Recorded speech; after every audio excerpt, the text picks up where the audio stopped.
People like to think they'll see the end coming. They think there will be a shadow, a sound, or a warning.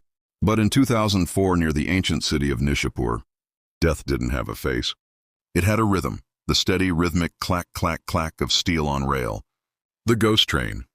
It started in the dead of night at the Abu Muslim station. 51 wagons sat on the tracks, heavy with a cocktail of nightmares, sulfur, chemical fertilizer, petrol, and compressed cotton. No engine was attached. No engineer was in the cab. No human hand was on the brake. And yet, silently, the earth began to pull. Gravity claimed those cars.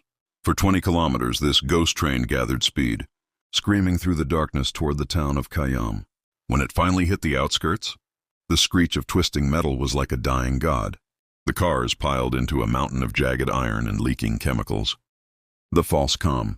Now you'd think the crash was the disaster, but that was just the bait. Firefighters, soldiers, and curious locals rushed to the scene. For hours they fought the fires. They thought they were winning. They stood in the middle of the wreckage, their boots soaked in petrol and fertilizer, breathing in the yellow haze of sulfur.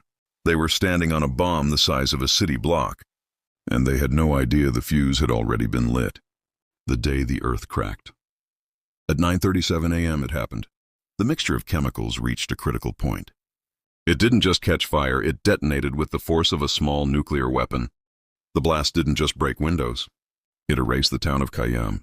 It leveled homes in 3 neighboring villages. People 70 kilometers away felt the shockwave hit their chests like a physical blow. The explosion was so violent that the ground itself screamed. Seismographs across the region spiked, recording a 3.6 magnitude earthquake triggered not by the earth moving, but by the sheer fury of the blast. The aftermath. When the dust settled, 300 souls were gone. Some were never found, vaporized in a heat so intense it turned the rail lines into molten ribbons. For days afterward, the wreckage continued to moan and explode, as if the ghost train wasn't finished with the living just yet. So when you're lying in your tent tonight and you hear a distant sound on the wind, that low, metallic hum of a train somewhere far off, don't just assume it's passing by. Sometimes the things that hunt us don't need a driver. They just need a little bit of gravity,